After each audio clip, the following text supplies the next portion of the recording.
Ya, mil disculpas por lo de la cámara, perdón, estoy tratando de arreglar ahorita, pero bueno, vamos revisando igualmente la diapositiva para poder resolver el tema que tenemos hoy día, ¿no? El día de hoy, pues vamos a revisar el taller sobre consultas en SQL, ¿correcto? Teniendo en cuenta que pues va a ser un factor muy importante a la hora de desarrollar una solución con base de datos, ¿no? Ya que eh, pues en todos los sistemas de información, finalmente el soporte, pues son las bases de datos.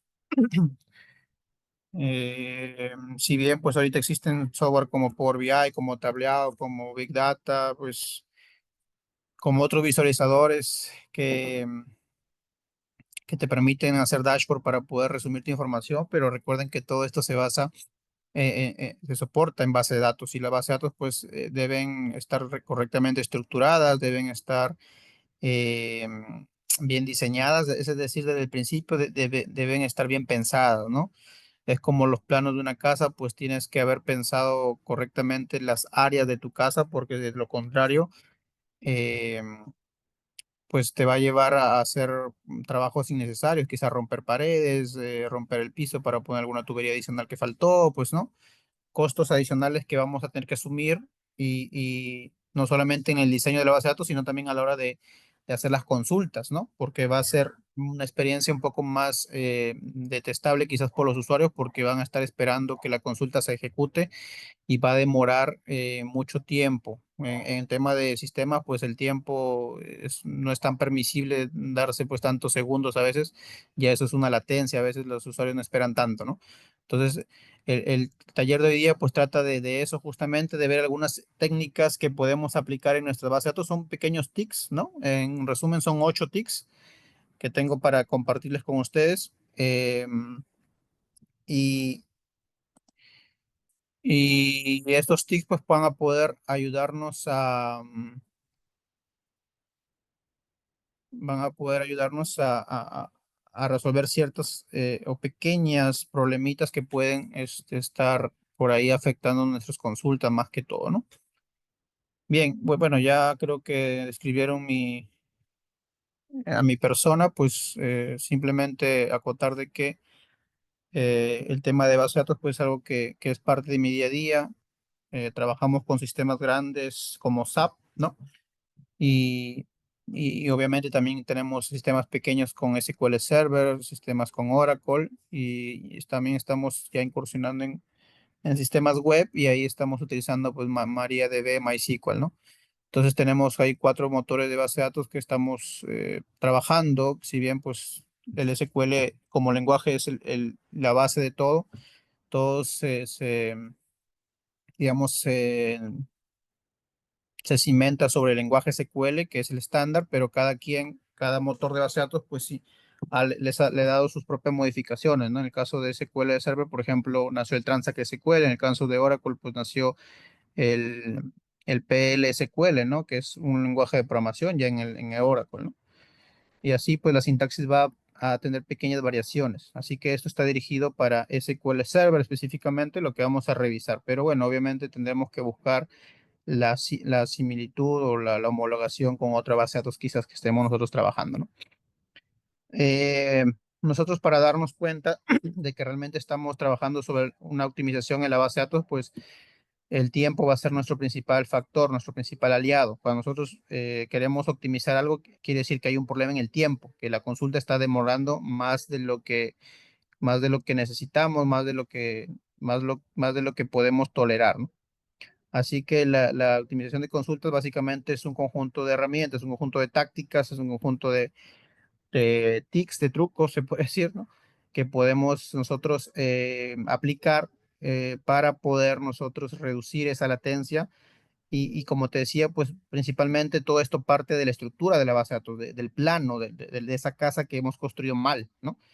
Y eso pues tiene una raíz en el análisis, porque toda solución parte de un análisis, ¿no? Para que alguien haya construido esa base de datos que nosotros estamos intentando consultar, debió analizar la problemática, qué necesitaba almacenar, cuáles eran las principales entidades de la base de datos, cómo se estaban relacionando estos datos, y después a partir de ese análisis planteó que se construyera la base de datos de esa manera, ¿no? Entonces, si es que ese diseño vino mal, pues obviamente no quiere decir que todo esté perdido, sino que se puede ir trabajando y corrigiendo in situ, o sea, ya con la base de datos construida se puede ir dando pequeñas correcciones, ¿no? Como crear índices, como cambiar ciertas consultas de procedimientos almacenados, como que agregar nuevos campos, eliminar campos, establecer relaciones. Obviamente no se puede hacer si está en productiva la base de datos, no se puede hacer de un solo paso, tendríamos que hacerlo de manera iterativa y ir avanzando parcialmente, ¿no? Como la casa, ¿no? Que si ya está mal construyendo la vamos a destruir toda quizás, ¿no? Sino que vamos avanzando pues, área por área y vamos corrigiendo quizás lo que esté mal, ¿no?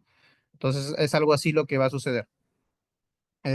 Algunas estrategias que te comento para poder corregir esa temática, pues aquí tengo ocho trucos, 8 tips, 8 tareas que podemos ir aplicando en nuestro día a día como DBAs en SQL Server y se basa principalmente en las consultas, ¿no? Por ejemplo, acá tenemos usar índices de manera adecuada. Los índices dentro de las bases de datos son como los índices de los libros, ¿no? Esa comparación la vas a encontrar en todas las bibliografías. Cuando tú vas a consultar algo en un libro, una temática que quieres buscar, no vas a buscar página por página hasta buscar la temática que quieres, ¿verdad? Eso sería perder el tiempo porque puede que la temática que tú encuentres, pues que quieras, perdón, esté en la última página y vas a tener que pasar una por una cada página hasta llegar al final y lo encontraste. Pero digamos, los índices en los libros, ¿qué hacen? Pues te ayudan y tú solamente ves como un resumen de las temas, por así decirlo, de los temarios que hay en el libro, y tú solamente revisas ese pequeño índice que es más pequeño en contenido y ves la página. Cuando encuentras el tema que quieres, pues vas y te diriges a esa página específica, ¿no? Y ya de esa manera no pierdes tanto tiempo en recorrer todo el libro, sino que solamente los índices te ayudan a direccionar rápidamente el contenido. Pues esos índices también algo así existen en las bases de datos, en las tablas específicamente. Eh, por defecto, pues en SQL existen 2 tipos de índices, son los que más se escuchan, ¿no? Son los índices cluster y los índices no cluster, ¿no? Índices cluster son las claves primarias por lo general, ¿ya?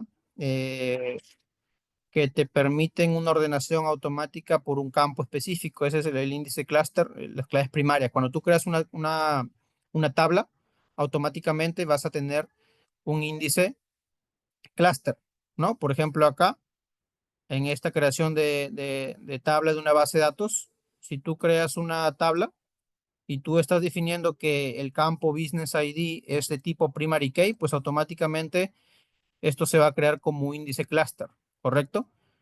Quiere decir que este índice pues va a tener un orden específico, por eso que lo ves acá que está definido, y va a servir para que automáticamente te permita consultar rápidamente a las tablas, ¿no? A esta tabla específicamente, ¿no? También existe el índice no cluster, que pueden haber muchos en una tabla, no solamente uno. Índice cluster sí uno, pero índice no cluster muchos. Así es que, pero también sirven para que sea un mecanismo de búsqueda para las consultas, ¿ya? Así que también los podemos usar.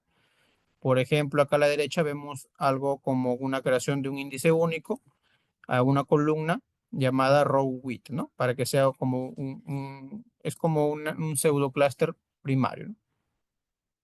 Eh, ¿Cuándo debo usar cluster? Pues debo usar cluster o vas a usar cluster automáticamente cuando creas una tabla. Ahí automáticamente se va a crear tu clave primaria porque la consulta por las claves primarias es muy común. Cuando tú haces una consulta, generalmente haces por el ID, ¿no? Where ID tal, de la tabla tal, y buscas el valor, ¿no? O cuando haces un join, lo agrupas por el ID, o sea, tú unes una tabla con otra utilizando los IDs, ¿verdad?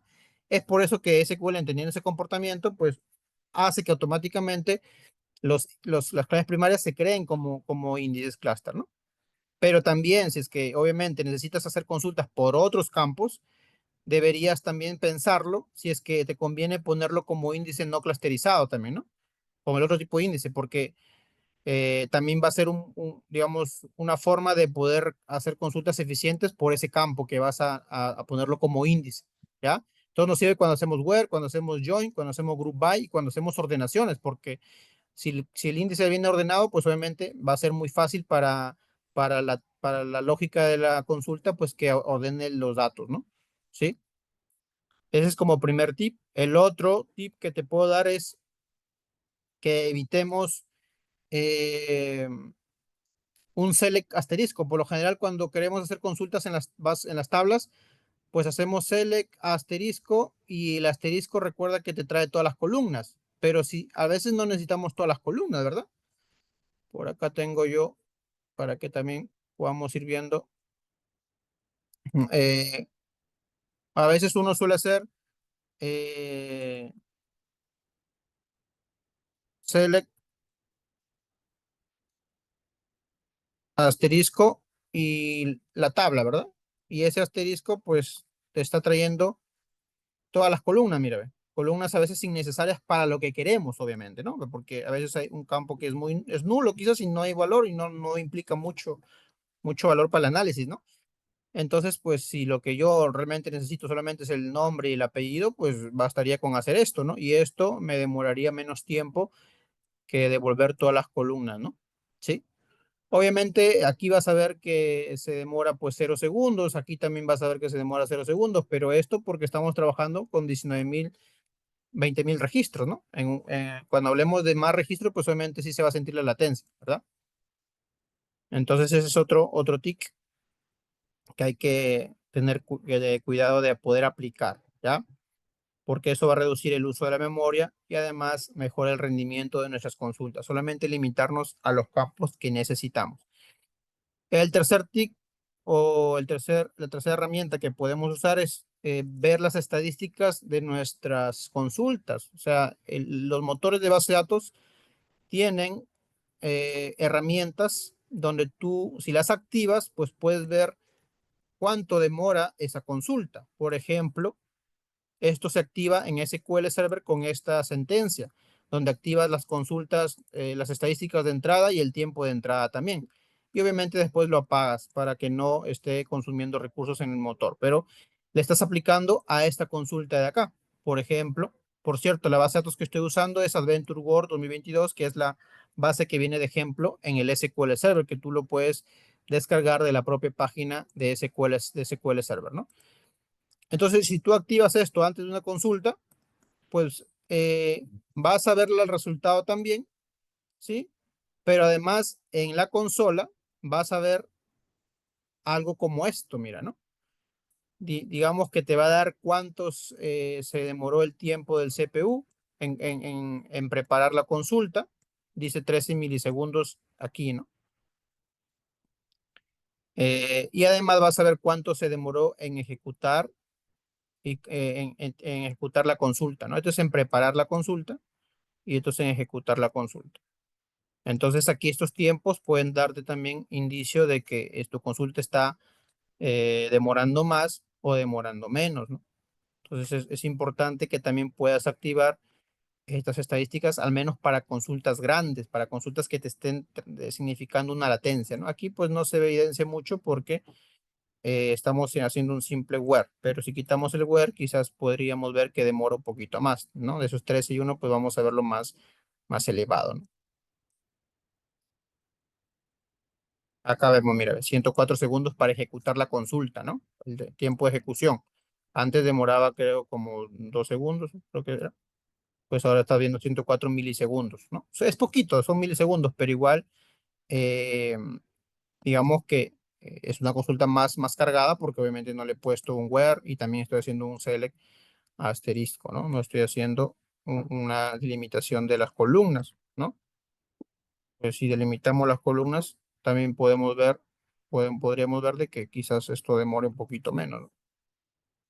5 milisegundos, ¿no? Ve, porque no estoy consultando todas las columnas. El hecho de que yo también consulte todas las columnas, pues también está implicando mayor latencia en mis consultas, ¿correcto? A pesar de que devuelve las 701 filas también, ¿no? Pero estoy limitando las columnas, ¿correcto? Entonces el tema lo puedes medir con statics IO on, statics time on, ¿no?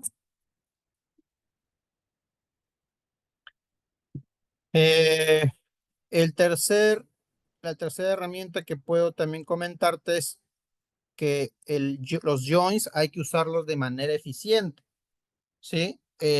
Los joins son mecanismos de poder nosotros consultar o consumir datos de diferentes tablas, ¿correcto?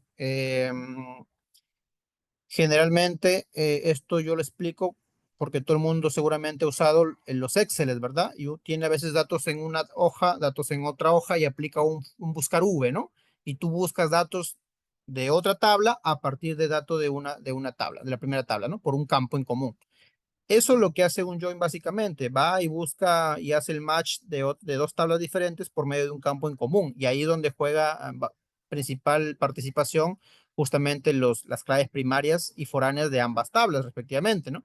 Y ahí nuevamente entra en escena los índices que hace rato te comentaba, ¿verdad? Los índices que por defecto nos van a ayudar a que la consulta sea más eficiente. Entonces, por aquí tenemos un ejemplo de cuándo sería cómo usamos los joins o qué nos recomiendan con el uso de los joins. Pues por lo general, el join más utilizado es el inner join, ¿sí? El inner join que tenemos aquí sí tener claridad entre el inner join y los otros joins, los joins externos, que son el left y el right, por ejemplo, ¿no? El inner join es el que te va a permitir la, la homologación de ambas tablas. Es decir, si es que en esta tabla tengo cinco personas y del otro lado tengo 10 productos que estas personas han comprado, esos productos, pues va a buscar por el ID del producto en la persona, ¿no? Va a ser como que el match. Por ejemplo, para no hablarte en el vacío, acá vamos a mostrarte. Por ejemplo, mira, si tú ves acá, estoy solamente recuperando 290. Pero si tú le pones un left, un right, pues obviamente esto te va a recuperar, mira, 20.777. ¿Qué es lo que ha pasado? O sea, no te estoy diciendo que no debas usar left join ni right join, sino que los uses con cuidado, ¿sí? Lo que pasa es de que aquí, por ejemplo, estoy haciendo la unión de dos tablas. La tabla Person Business Entity, si tú la consultas por separado, simplemente es una tabla que te tiene los IDs de las personas con unos identificadores de una persona. ¿Sí? Ve, los IDs. Y eso lo estoy tratando de unir con la tabla persona que tiene los demás datos de la persona, ¿no? Ve, tiene los demás datos, tiene su tipo de persona, tiene su nombre, su apellido, su email, su datos demográficos, ¿no? Y bueno, más datos. Entonces yo lo que quiero es unir para poder mostrarlo juntos, pero ¿sabes qué puede pasar? De que en persona los entities pueden haber más. Por ejemplo, hay 20.777, pero si tú consultas las personas, solamente tenemos 19.000. O sea, no están coincidiendo, ¿no? Acá tengo 20.000, acá tenemos 19.000. O sea, quiere decir que no todas no todas los códigos de ID están creados como persona, ¿no? Quiere decir que no hay datos de todos. Y más aún, si es que yo consulto, le hago una relación con los empleados, pues los empleados seguramente de todos estos, son pocos los empleados, ¿no? 290, ¿no? Entonces, al final, el left join lo que va a permitir es de que sin importar si acá, o sea, sin importar si que no coinciden esta tabla con la de acá, siempre va a valerse de la tabla que esté a la izquierda. O sea, como esta es la que tiene más datos, pues obviamente va a poder arrojar eh, todos esos datos, digamos, en la cantidad, ¿no? Entonces lo que debería hacer es, si realmente yo quiero coger todos los datos de la izquierda, pues aplicar un left join, pero si no, aplicar un inner join, ¿no? Y ahora otra cosa que se recomienda es que no empieces los joins por la tabla más grande. Quizás aquí también esta consulta esté mal, porque estás empezando por la tabla más grande cuando al final, si tu objetivo es aplicar un inner join, podrías empezar por la tabla pequeñita, ¿no? Por la tabla pequeñita sería, digamos, cambiamos acá un poco la visión y acá podemos colocar en todo caso esta tabla primera, ¿no?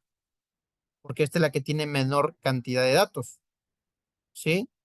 Y acá, pues colocamos la otra. Como finalmente estoy haciendo un inner join, va a coincidir, ¿no? Eh, Acá está con E, Business ID, con P. Obviamente tengo que cambiar las consultas y acá P con B, ¿no? Y ahí esto debería darme el mismo resultado, pero en menor tiempo, porque estoy empezando por la tabla pequeñita, ¿no? O sea, ya desde el principio estoy restringiendo porque la tabla pequeñita es la que me está dirigiendo toda la consulta, ya que aquí hay 290 registros y esos 290 los estoy uniendo con más registros, pero solamente se basa en que primero ya filtré los 290. En cambio, acá no. Acá estoy empezando con 20.000 registros y después esos 20.000 estoy intentando unirlos con los demás. Entonces, lo recomendable cuando hagas inner joins es que empieces por la tabla pequeña, si es que vas a hacer inner join. Si es que vas a hacer otro tipo de join, pues piénsalo bien si es verdad, si es realmente lo que te conviene o eh, si es verdad realmente lo que te conviene o obviamente no lo uses, ¿no? Así que hay dos recomendaciones aquí claras, un poco para quedar entendidos. Primero, verifica si realmente lo que requieres utilizar es un inner join o un left join, el tipo de join que quieres usar. Una vez que has determinado eso, si lo que quieres usar es un inner join, pues el inner join recomendable siempre empezar por la tabla más pequeñita, la que tenga menos registros.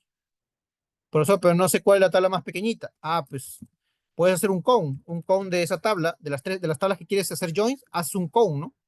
Haces un cone y así vas verificando cuál es la tabla que tiene menos registros. Y así cambias tu consulta. Esta, por ejemplo, tiene, perdón, acá falta un bro. Esta, por ejemplo, tiene 290, ¿no? La de acá tiene,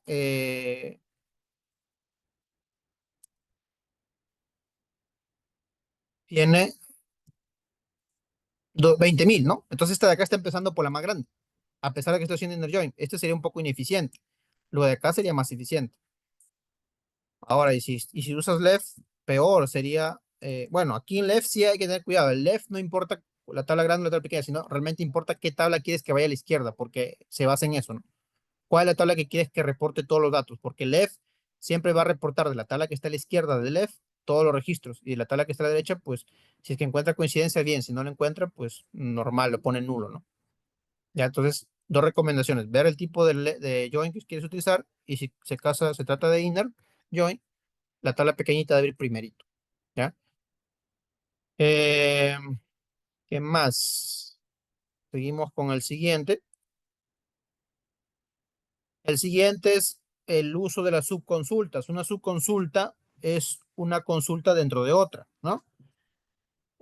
A veces nos hacemos líos usando subconsultas innecesarias o vemos la solución más rápida haciendo subconsultas. Por ejemplo, acá lo que se está haciendo es consultar a un empleado por los IDs, ¿no? Los IDs que se encuentran en el departamento de historia, por ejemplo, ¿no? En el historial de departamentos, perdón, en el historial de empleo de departamentos. Entonces quieren hacer, voy a ponerlo en el SQL para que veas, aquí está, ¿no? O sea, primero quieren sacar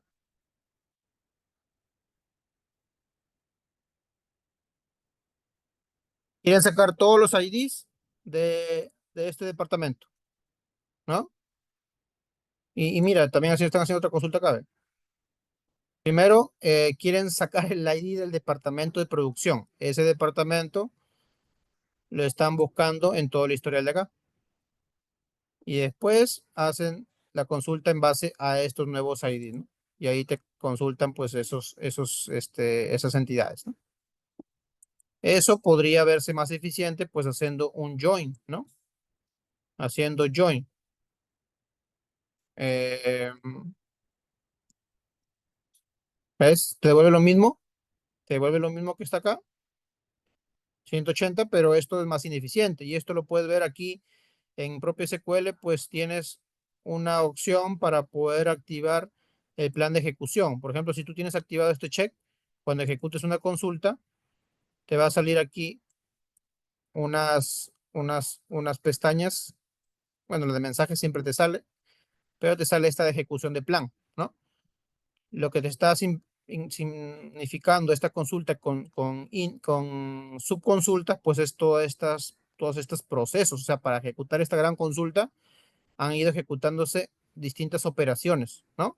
Con distintos costos. Los costos vienen a ser pues un poco la estimación en el tiempo, ¿no? Acá, acá puede ver más detalle, por ejemplo, ¿no? Entonces mira cuántas operaciones ha tenido que hacer para hacer esta simple consulta, ¿no? Bueno, esta consulta con, con subconsultas, ¿no? Ha tenido que, en principio, pues ha tenido que buscar los índices de los departamentos, sí, porque empieza desde la más adentro, ¿no? Mira, ha hecho esta consulta de acá, ¿ve?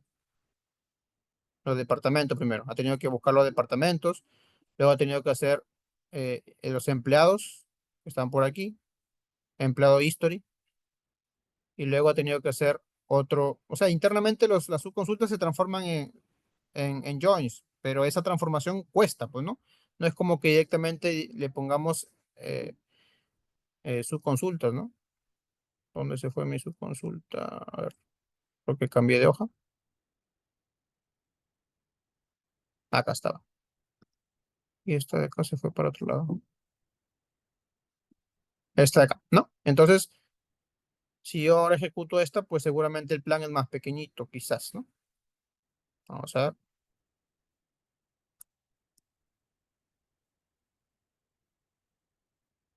Acá tengo eh, los estadísticas, por ejemplo. ¿Ves? Eh, básicamente podemos ver acá, a ver, el que nos dice el tiempo está por aquí. Déjame ver acá.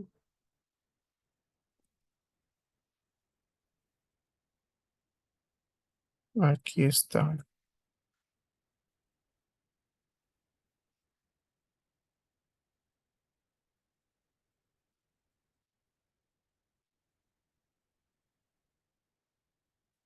Acá te está dando, por ejemplo, ¿no? Acá tienes el tiempo, el costo, dice 003, ¿no? 003. Aquí también te da el costo del CPU, o sea, cuánto gastó en CPU, dice 301581, por ejemplo, ¿no? Entonces, esas cantidades que te muestran ahí son las que deberías ir comparando contra las otras consultas, ¿no? Por ejemplo, acá tienes 003125, 001581, ¿no? O sea, ¿qué consulta esta de INS salió más costosa? Mira, porque mira, 301581, por ejemplo. Pero acá, 1581, pero acá, por ejemplo, tienes 00,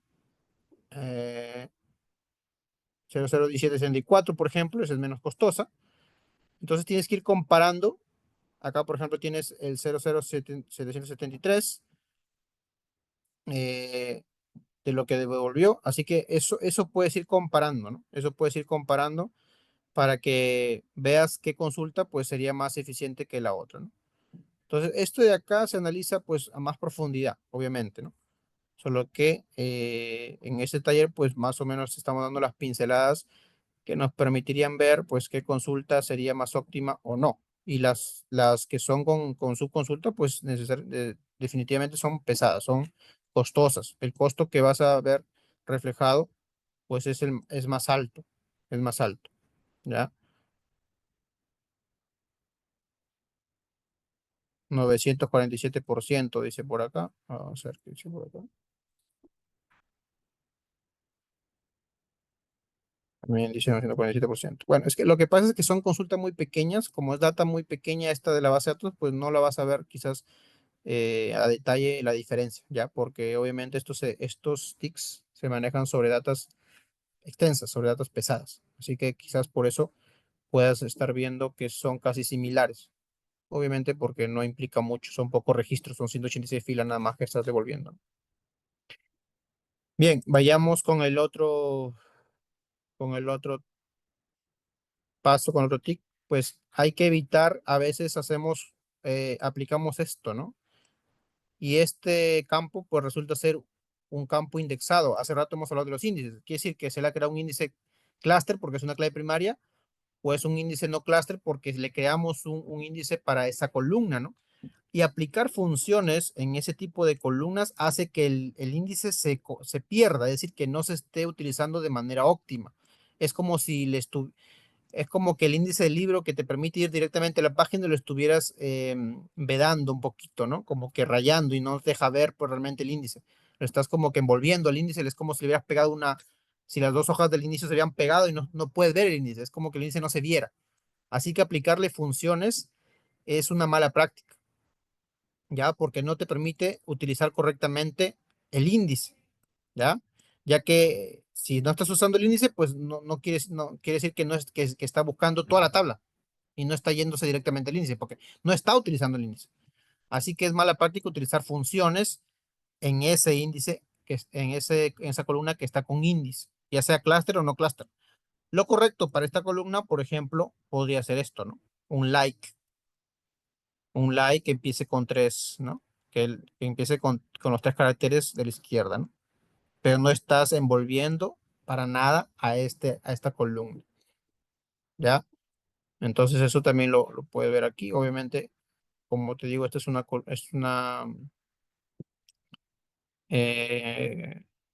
476, 99%, 343, vamos a ver acá.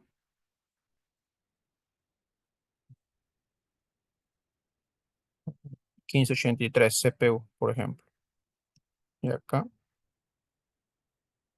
mira, acá, mira ahí ve la diferencia. Mira, dice 43,417.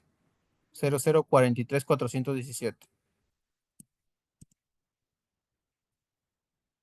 Y mira aquí, ve, 0,00,1583. Es más bajito, ¿no? El tiempo de CPU también es bajito.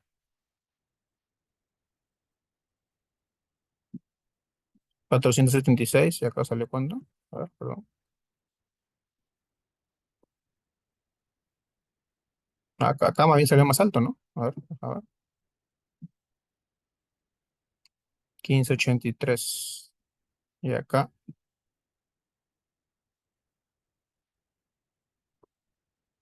473. Tres ceros, 473.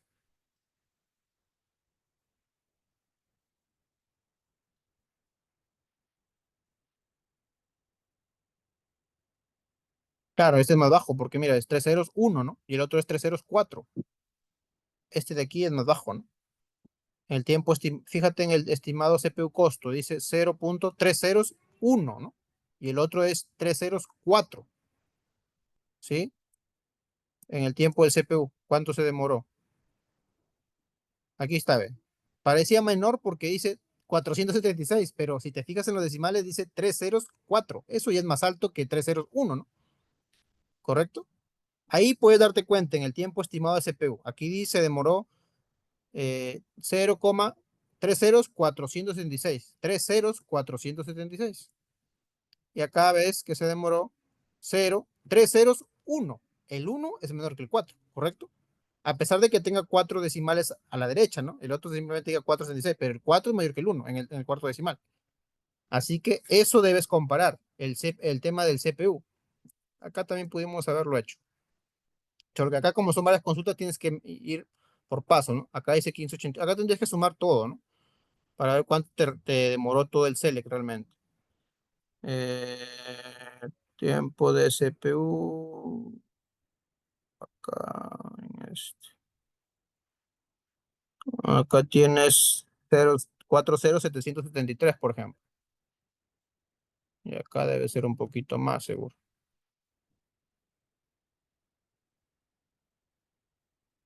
Acá, mira, 206, ¿no?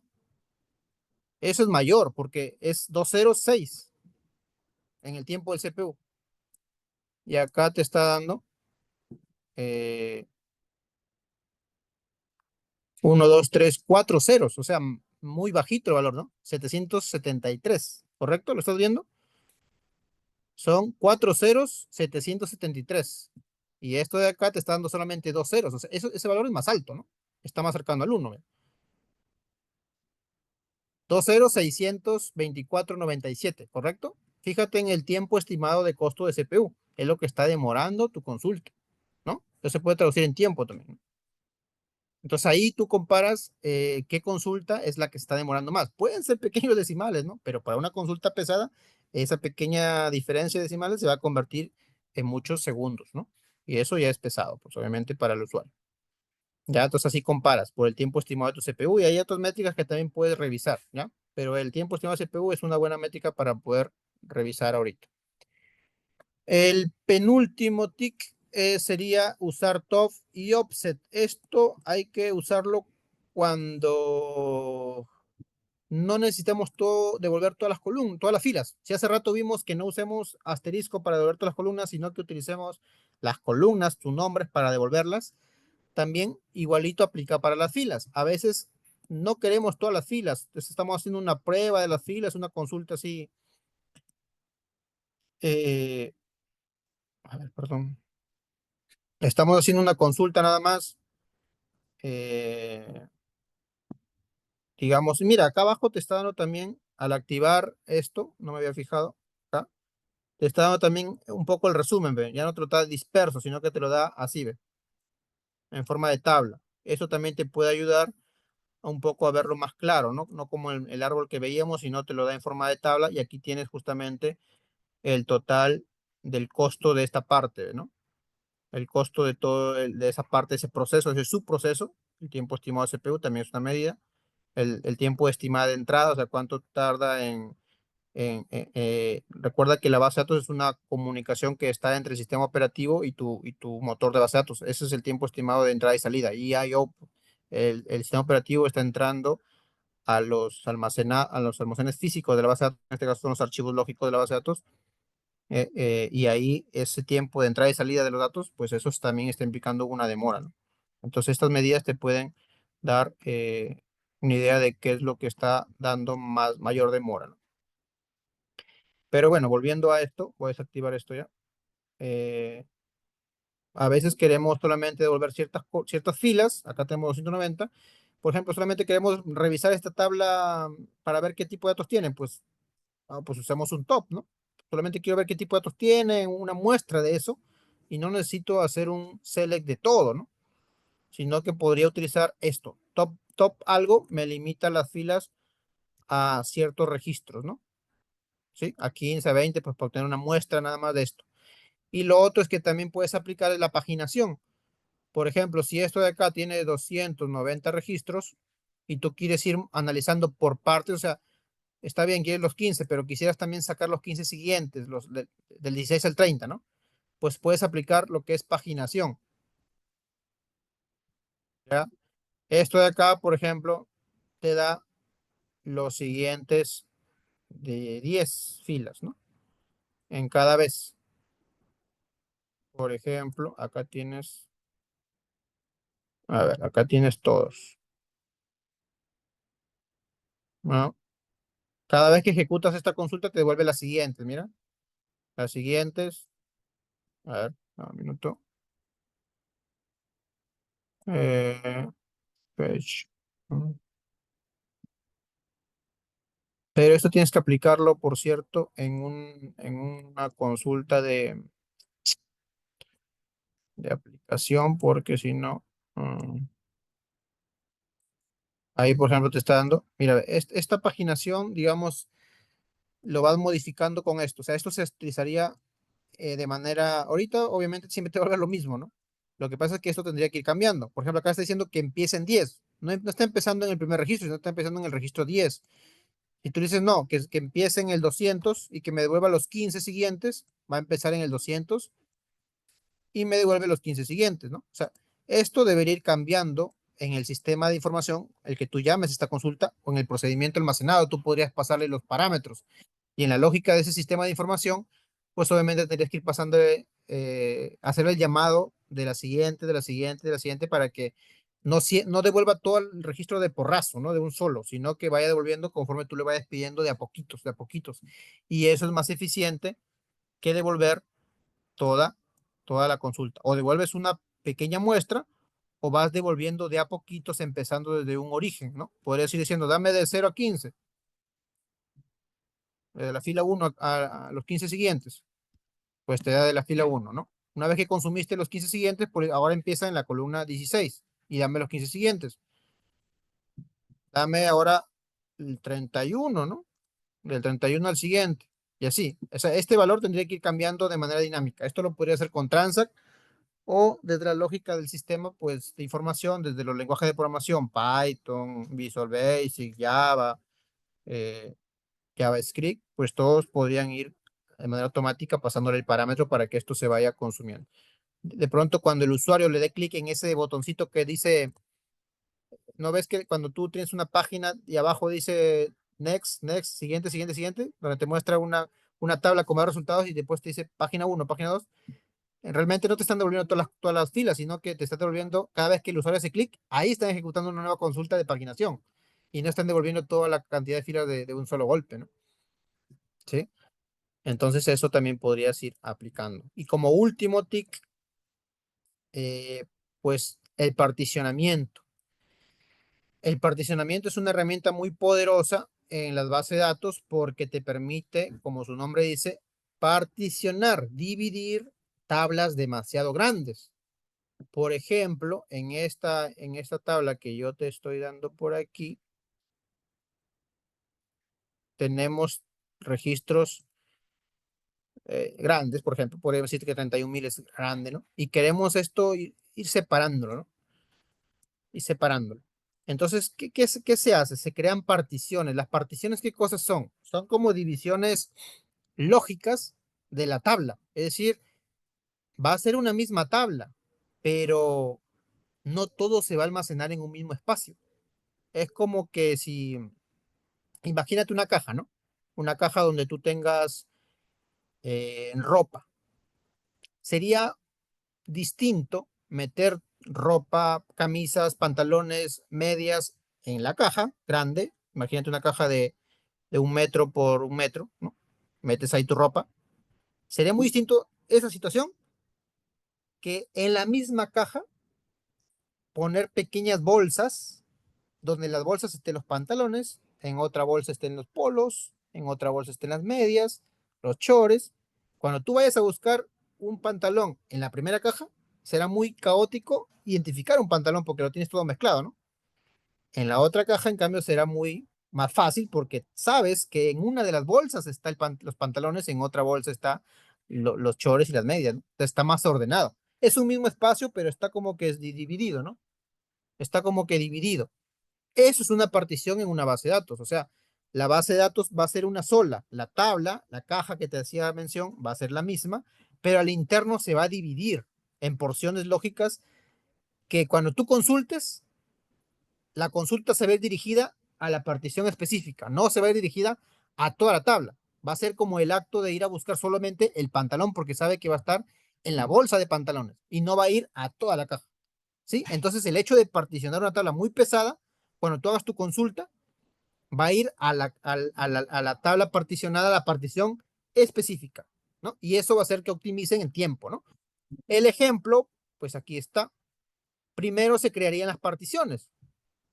¿Sí? Se crearían las particiones. eh, y ojo, tener en cuenta que las particiones se crean por un campo, ¿no? Por un campo de la tabla. O sea, tú particionas por un campo. Por ejemplo, esta tabla yo la puedo particionar por la fecha, ¿no? Qué sé yo, todos los pedidos de un año, del 2021, lo meto en una partición, lo del 2022 lo meto en una partición, porque obviamente esta tabla de ventas, pues va, en un año, pues se generan millones de registros, digamos, ¿no? Entonces, para que ese millón se quede en su propia partición, lo defino así. Entonces yo digo, mira, creo mi partición que se llama así, 2020, 2021, 2022, 2023, por años. Mi criterio es por años, pero tú podrías particionar por el campo que tú quisieras. Quizás lo particionas qué sé yo, por categoría, ¿no? Las categorías que sean de ropa lo meto en una partición, los productos que se han vendido de zapatos lo pongo en otra partición. Tú determinas qué tipo de particiones creas, pero por lo general las particiones se crean por el tiempo, por las fechas, porque por las fechas se generan muchos registros. Y ahora tú defines, esto es un tema más de almacenamiento, ¿no? Recuerda que cuando tú creas una base de datos, la base de datos al interno corresponde con un almacenamiento físico. Las bases de datos tienen algo que se llama sus file groups. Sus file groups básicamente es un espacio eh, como una división que tienen, como en la caja que te decía, y este caso tiene solamente, en esta base de datos tiene solamente una división, pero yo podría crear otro file group aquí y sería como otra partición, otra espacio para mi tabla, ¿no? Entonces, podríamos crear en otro espacio para optimizar, pero en este caso estoy diciendo que me lo almacene en el primario, en el que existe, ¿ya? Pero esta consulta segunda podría cambiar para que yo lo direccione en distintos file groups, ¿no? Las bases de datos internamente, pues, parece que es una sola base de datos, pero al interno se pueden almacenar en distintos espacios que estén lejanos incluso, ¿no? Podrían estar en una computadora, en otra, en distintos discos, pues podría estar diferente, ubicados en diferentes zonas, ¿no? Por lo general, cuando tú instalas por defecto, pues se crea una sola partición, una sola almacenamiento. Así es que por eso es que lo estoy almacenando en primary, ¿ya? Entonces el primer paso es crear la función de partición para definir cuáles van a ser las particiones, crear el esquema de partición, es decir, el almacenamiento físico, proceder a crear la tabla particionada, así se va a llevar mi tabla particionada, y hay que tener cuidado acá de que el campo por el cual yo quiero particionar, que en este caso es la fecha, tiene que estar como primary key. Si no lo pones como primary key, te va a salir un error, ¿ya? El order date debe estar incluido, porque por ese campo es que yo quiero particionar, ¿no? Y después esa tabla ya estaría lista para utilizar. Yo podría hacer inserciones en esa tabla, y mira, estoy haciendo inserciones de distintos años, pero al interno pareciera que fuera una sola tabla, pero al interno, cada registro que está aquí se va a ir a su correspondiente partición. La de aquí se irá a la partición del 2021, la de aquí a la del 2022 y la de aquí al 2023, ¿ya? Pero cuando tú la consultas así de uno solo, pues no hay diferencia, la verdad, tú vas a decir, pero veo igual, ¿no? Tú no lo ves, tú ves, profesor, pues todos están en la misma tabla, particionada, sí, pero al interno son ubicaciones específicas. Entonces tú, cuando hagas tus consultas, si sabes que están en particiones diferentes, pues tienes que hacer las consultas siguientes, ¿no? Si quieres consultar la partición del 2021, 2020, 2021, pues serías ahí. La partición del 2022, este es 2022, perdón, de enero 2022 al fin del 2022, o sea, inicio del 2023, y esta es la partición del 2021, por ejemplo, ¿no? Internamente están yendo a consultar la partición específica, no están consultando otra tabla. Y eso es más eficiente porque si consultaras toda la tabla, consultarían los 5 millones de registros que haya, pero si no, está consultando solamente la partición que podría posiblemente tener 1 millón y no los 5 millones que tendría toda la tabla, ¿no? Entonces ese es el tema de las particiones, que bueno, ahí sí es un tema un poquito más técnico que podríamos detallar más, ¿no? Entonces aquí está la inserción en las particiones y acá está cómo se consultaría la partición por fecha, ¿correcto? Bueno, esos tics son, digamos, los que he considerado para este taller. Obviamente podrían haber un poquito más, tal vez, algunos otros más que hay que considerar, pero estos creo que son los principales y fundamentales, ¿sí? No sé, con esto acabaría mi presentación. No sé si hay espacio de preguntas o dudas, por favor. A ver aquí, mientras tanto, para mostrarte de que podría agregar más file groups, mira, ve, es lo que te decía. Podría agregar más file groups. Es decir, aquí estoy agregando, aparte del primary, estoy agregando un file group llamado FG 2019, 2020, 2021. Y cuando yo vaya a,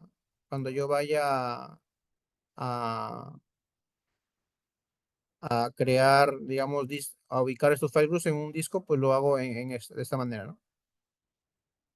Y después ya mis particiones, creo igual como lo había mostrado, ¿sí?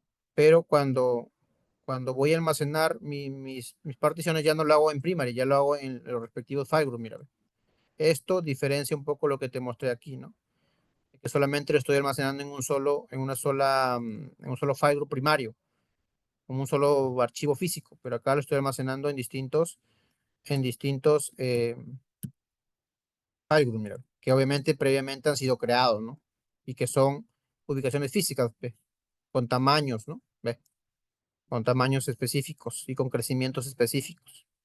Y eso cambiaría nada más en crear varios file groups, ¿ya? Por si tendrías alguna duda, pues ahí está. Y luego se crea la tabla igual de particionada y luego procedes a hacer las inserciones, eh, digamos, procesar las inserciones y eso pues va a ir direccionado a un file group específico, ¿no?